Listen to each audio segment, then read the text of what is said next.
Hello and a very warm welcome to this special. And India have won in the first test match in Centurions against South Africa. It was inevitable on day 5. It wasn't really a matter of whether they will, but more about when they would script this win. And they have beaten South Africa by 113 runs. And with that, it's the first time that India have beaten South Africa in Centurions. So another fortress has been breached. This has been a good year for Indian cricket in Test cricket, and we've seen India win the series in Australia. We've seen India lead a series in England. They won against England at home. They won against New Zealand at home, and now starting off a series in South Africa with a win. It's absolutely brilliant. Nikhil Narayan is here with me to look back on that win. Nikhil, this is an early New Year present for India, really, because this is absolutely a fantastic performance from them. Absolutely. Winning in South Africa has been, not been easy for India. They started the year breaching the fortress at the Gabba. They've ended the year, breaching the fortress at Centurion. Centurion, by the way, was one of the toughest ground for visiting teams in international test history. In terms of win-loss ratio and winning percentage, it was by far the toughest venue to conquer for any team. Tougher than the Gabba, tougher than the National Stadium in Karachi, etc., etc. So what India has achieved today is a huge, it's a massive achievement, even against this South African team, which is, not amongst the, best in their history.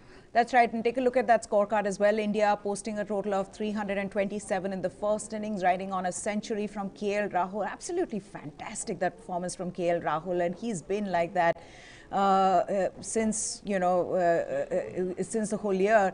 In fact, also there was a good performance from Mayank Agarwal. Ajinkya Rahane scored a 48, though they couldn't repeat that in the second innings, especially with the pitch then offering variable bounce to the fast bowlers.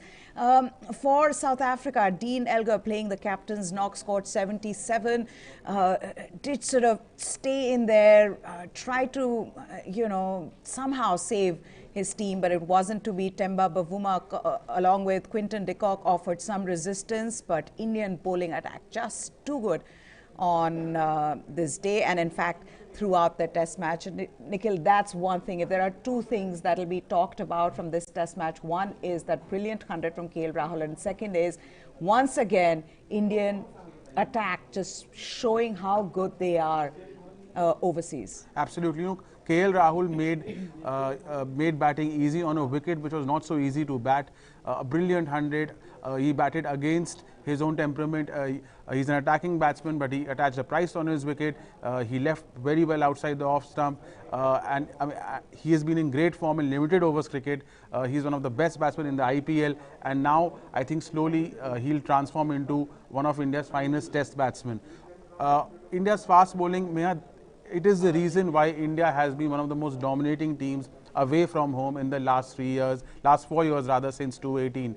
2 series in Australia, successive series, a lead in England 2-1, and now conquering this bastion of South Africa's. It's only because of their fast bowling unit. It has the best collective bowling average amongst all test playing nations, also ahead of South Africa and Australia. So you can imagine how good the Indian pace bowling unit has been since 2018. That's right, and in fact this is India's 4th test victory in South Africa, the first one being in Johannesburg in 2006 and 2007, then Durban in 2010, 2011, Joburg in 2017-18, and then now in Centurion. And what stands out about this performance, Nikhil, is also, yes, going into the series we talked about how the South African team was a team in transition, but also that India have struggled on pitches in South Africa. We've seen that in the past, but how good were the openers? And on top of that, like we've been talking, how good were the bowlers? I think this is going to give them tremendous confidence going into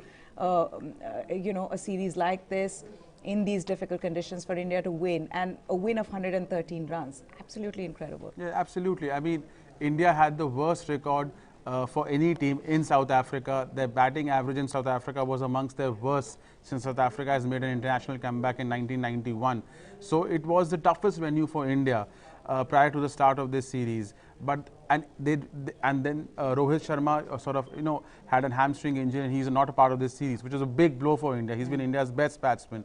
To do this without Rohit Sharma, yes. Kudos to India. KL Rahul and the collective effort of the fast bowlers. So these are the heroes for India in this match. But there will be, and I know that when a team is winning, a lot of things, a lot of issues don't get talked about as much.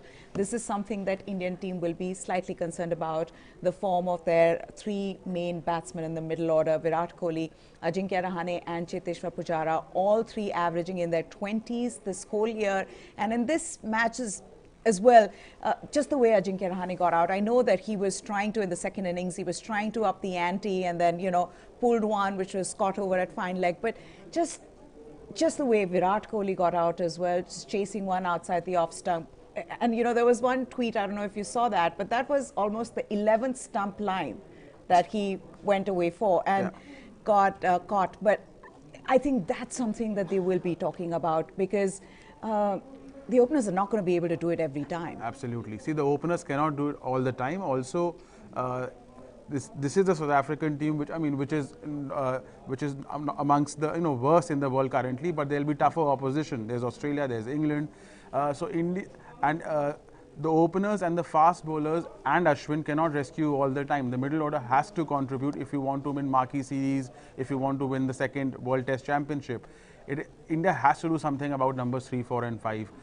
What they'll do, I don't know, because they won a test. I don't see wholesome changes happening. They started with Rahane in this match. My biggest worry, is Virat Kohli's batting form.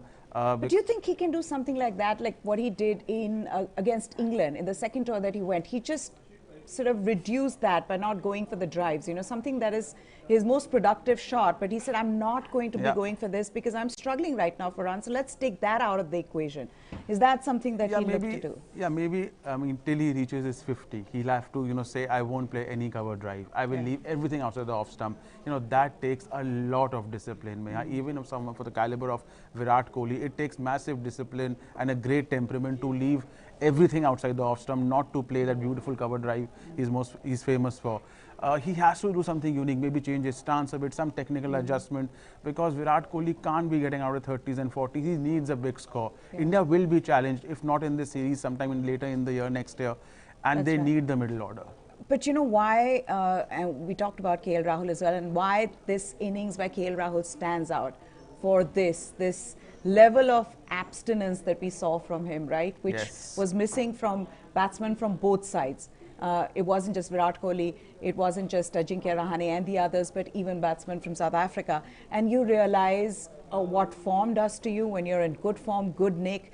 And when you know where your off stump is, you know that everything that you can do whatever you want to in terms of even going out to go for a drive, and it'll be a perfect drive. But for him to leave like the way he did, and we know what KL Rahul does as a T20 player, as a limited overs player, but the kind of temperament he showed here. He has been a run machine, as we said, in limited overs cricket, and it was only a matter of time before he showed his class in Test cricket. He's too good a batsman to not succeed at this level. And the way he did it, kudos to him. It was, again, a special innings.